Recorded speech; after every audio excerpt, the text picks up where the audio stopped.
Hello, good morning, and congratulations, Semi and Chennai team for organizing this wonderful CME and workshop on geriatric care.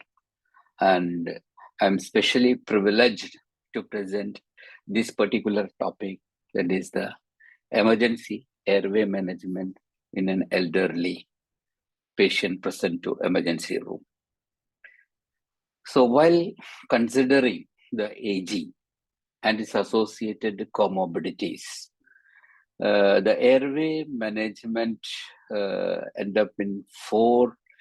There are like four principal areas that will be challenging. This is because like when the aging will cause an increased likelihood of requiring intubation during an acute ill presentation.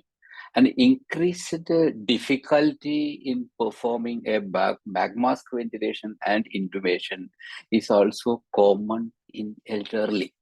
An increased difficulty in maintaining oxygenation and preventing the complications due to reduced cardiopulmonary reserve is another challenge in while managing an airway in an elderly. Definitely, there will be an essentially we must titrate the drug dosage and its selection while managing rapid sequence intubation in an elderly patient present to ED. Then the challenges as far as airway management in elderly is concerned, in that will fall in three areas. One is that physiological challenge. Second one, the challenges due to the chronic illness, and third one is the ethical consideration which are pertaining to the old age. So the physiological challenges mainly, which include like because of that lung parenchymal changes resulting the age, and which leads to an impaired gas exchange, and which in turn leads to reduce the oxygen level in the blood. There will be a decreased lung elasticity and increased ventilation perfusion mismatch, which will further lead to our airway management and the oxygenation. Then there will be a decreased chest wall compliance and decreased respiratory muscle weakness, which in turn leads to increased work of breathing and higher rate of respiratory failure in elderly. So again, like physiological changes further, it will cause a reduced cough and mucociliary clearance, which itself cause a neuromuscular conditioning of the airway, which further leads to increased risk of aspiration and pneumonia. There will be a reduced responsiveness of the brain centers to hypoxia and hypercarbia.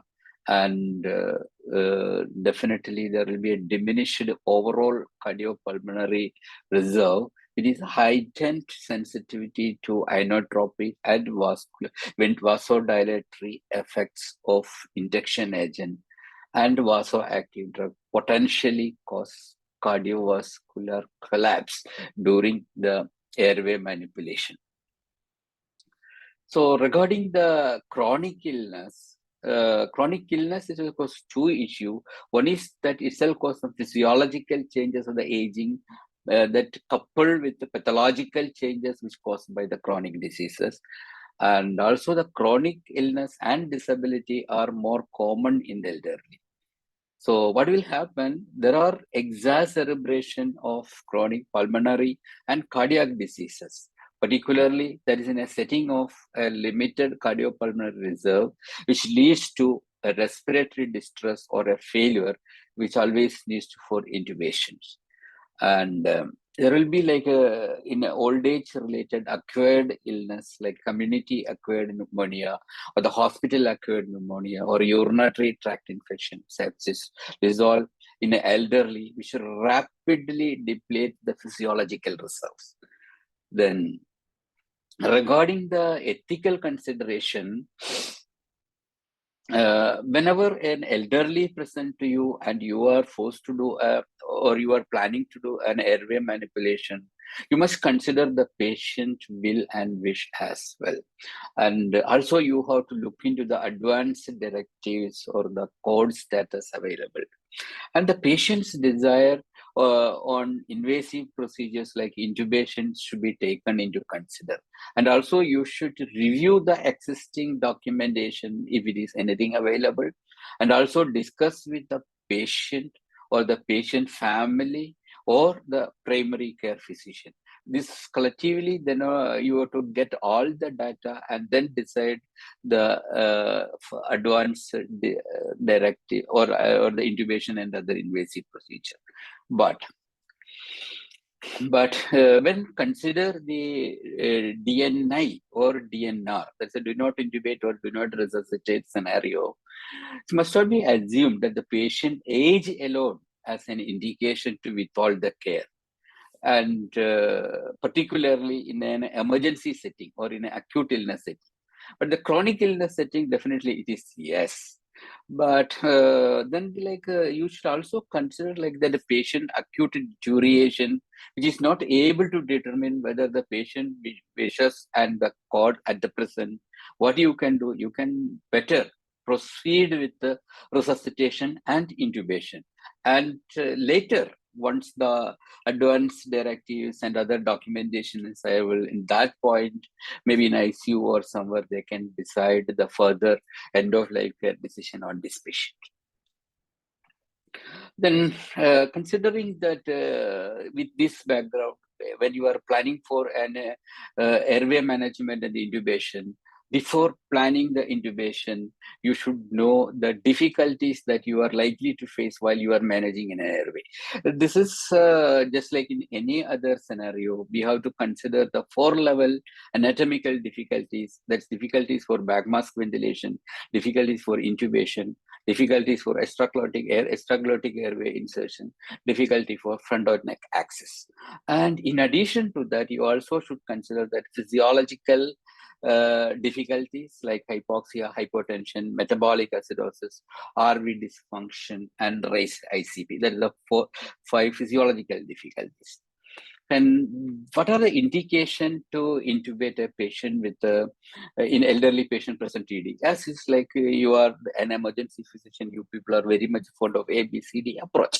Here also like the causes also, you can airway causes like impending airway, breathing causes like cause which patient require ventilation for maintaining oxygenation, and circulatory issues like intractable shock, a disability problem like low GCF and inability to protect airway, and an unexpected pulse like someone is in a critically ill patient who require a radiology transfer or a transfer to another institutions. And this concept is also, you must remember, a dynamic airway. A dynamic airway is present in front of normal at the time being, for the time being, but this will deteriorate quickly and end up in the problem, where you must control the airway sufficiently early without waiting for the others. This you can remember by the 3 Bs, that particularly in the neck, that is a bullet, bites, and burns. Then the difficulties when consider anatomical difficulties when consider, first one is a difficulty for the back mask ventilation. Classically, you remember the mnemon is MONS, that is the mask seal, difficulty in mask seal, usually in old age with rails tube, beard, cheek pathology, obstruction, particularly in the chest wall, decreased chest wall complaint, age-related changes, which will cause a gas leak while keeping the mask. Then noted edentulous is a big issue. Sometimes like a stiffness of the chest wall as well as the neck. This all cause that MONS. Second one, difficulty in intubation, classically remembered by the lemon. You look externally for prognatism, receding J, bucked teeth, absent incisor, then loose tooth, artificial dentures. When you are evaluating 332 rule, particularly looking for the temporomandibular ankylosis, high larynx, anterior larynx, this is all very common in elderly. Obstructions like angioedema, bites and burns. Again, neck mobility in old age because of the ankylosing spondylitis, bamboo spine. This all limit that neck movement. Again, your intubation going to be much, much more difficulty in elderly. Then extraglottic device insertion, classically remembered with the rods like restricted mouth opening, again in trismus, ankylosis, temporomandibular ankylosis, obstructions like tumor, swelling, edema, distorted anatomy like in cancer or radiotherapy, then stiffness to ventilation, particularly in decreased chest wall compliance. Again, if you give the shot of fentanyl, may cause chest wall rigidity. Again, difficulty in front of neck access, particularly a previous surgery, a mass here, like a hematoma, thyroid cancer, abscess. Then A for an difficulty to access the neck. R is again radiation. T for tumor, thyroid, sometimes tracheal abnormalities like tracheomalacia. These are all very pertaining to the old age, and be careful while considering all these. And it's not only to consider the anatomical difficulty, you must also consider physiological difficulty. Classically, we are the ACLS people, we can remember with the 5H. Here is the H's are different. The first H is as usual hypoxia. The old age people are more prone to hypoxia. They have poor tolerance to the hypoxia. They quickly desaturate. They have a poor pulmonary reserve. So what you have to do, manage, you have to optimize your pre-ox technique by using a controlled back mask ventilation in between. Use BiPAP sometimes for oxygenate, or use DSI, means like delayed sequence of anesthesia. And so always remember, like, keep the SpO2 above 90% while you are attempting the airway manipulation. So hypotension, particularly in old age, they have an autonomic dysfunction. They have oleum depletion, poor cardiovascular reserve. So they potentially to cause hypotension while inducing the already in hypotension, sometimes may further aggravate that hypotensive situation. So you have to be like do a preload or a transfusion, sometimes a pre-treatment with noradrenaline or ephedrine to manipulate that hypotensive state. And the other one is the hydrogen ion concentration, high hydrogen concentration, severe metabolic cases, particularly in toxins like TCA, DKA, sepsis, where you have to optimize the ventilatory rate, ventilator setting, and ventilator strategy. And you also look at the hypoactive right ventricle is sometimes get into trouble while you are manipulating airway. Particularly, this may be due to ACS, myocarditis, pulmonary embolism, preload depletion, sepsis, or pericardial effusions. So where also you have to optimize your ventilation, intubation strategy and drug use, PEEP, and you always follow a point of care echo. Sometimes patients with elderly patient with present with a high intracranial pressure because of the hydrocephalus or IC bleed or CNS infection, where you have to optimize that ICP by using load, particularly you omit atropine. You can use lignocaine, opioid, or desphysiculating agent while intubating, and also use a neuro-friendly drugs for intubation, and also do a proper neuro-friendly post-intubation care.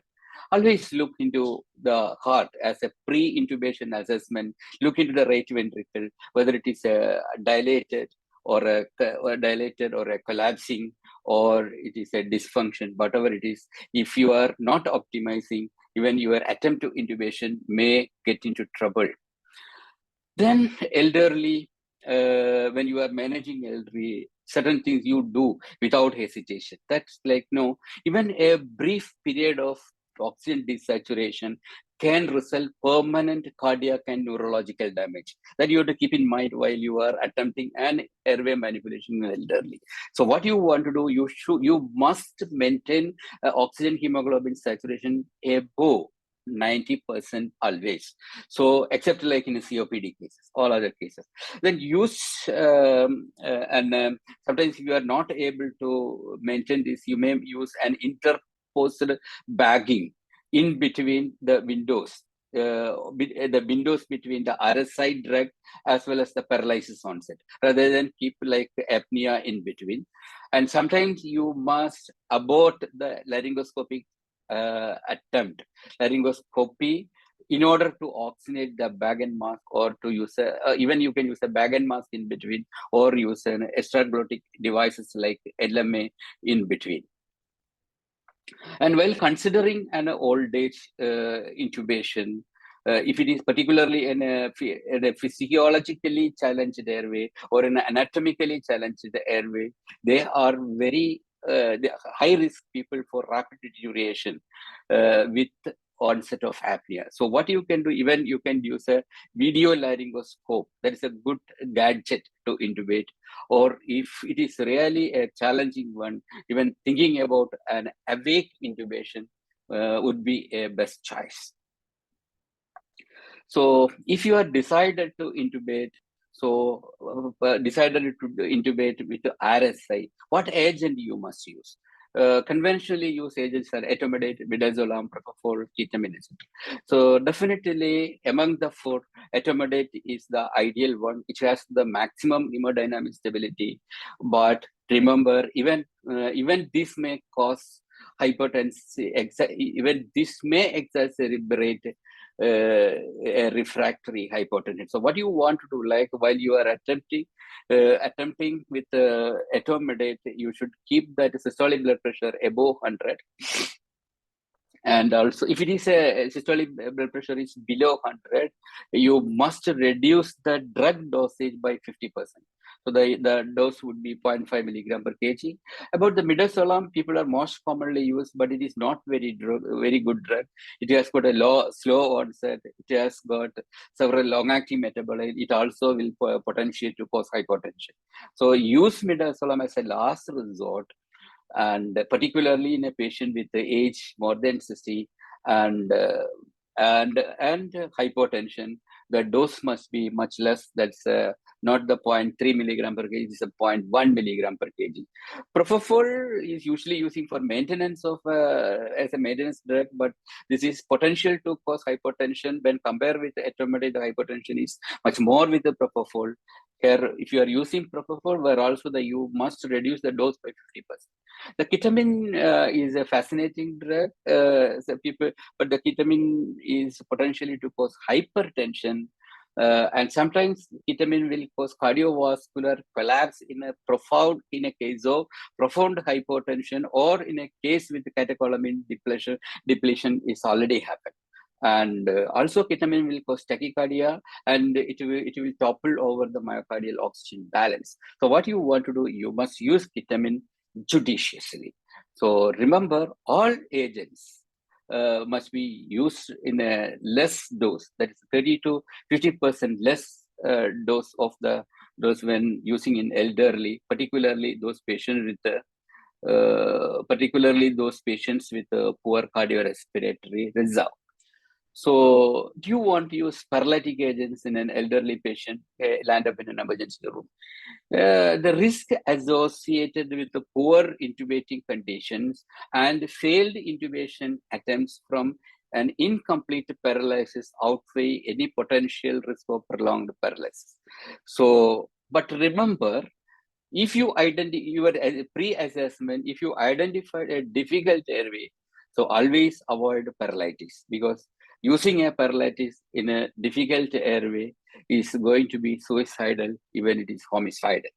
So also, like before using a paralytic agents, make sure that you should able to ventilate and oxygenate your patient adequately. And also when using the paralytic in a compromised airway, so always you should have a plan B, a backup plan, and also get help early, and we stand by. So if at all you decide to use a paralytic agent, what paralytic agents you are use? You can use sixamethonium, is the most commonly used one. So what is the problem with the sixamethonium? Sixamethonium is a quickly acting and and short duration and short acting. Quickly acting. But the problem is it will cause hyperkalemia and potassium release, particularly in old age with neurological disease, denervating stroke, abdominal sepsis, burn, CKD, etc. Where this condition you have to be cautious or to be avoided. If at all you are using in old age, the following dose must be reduced to 1.5 milligram per kg. And if you want to reduce that potassium release, you can use also defasciculating agent. So about the rocuronium is a non-depolarizing muscle relaxant, which also acticupilates, is the same as that of the dexamethasone, but it has got a long duration of action up to 1 hour. Only thing like you must make sure that the airway is not challenging before giving a rocuronium. If you are land up in a situation called a SICO, that's a can't intubate, can't oxygenate, and a rocuronium in means it is going to be a disaster. So what you need to do when you are giving rocuronium, do adequate preparation, adequate assessment, get an expert help early. Sometimes you may do a double setup intubation. Sometimes the plan B should be active and also reduce the rocuronium dose. So atracurium and vacuronium both are intermediate acting, long duration. I mean, its onset of action is a bit longer, 3 to 5 minutes. But atracurium is very renal friendly, and vacuronium is very, very, very cardiac friendly. And we're also in age, you need a dose optimization. But atracurium and vacuronium, not conventionally, we are using for intubation. That's only for the maintenance. So finally, when summarizing this session, when handling an elderly, you must hand carefully, like you are pediatric. You are very much careful about while you are managing a pediatric case.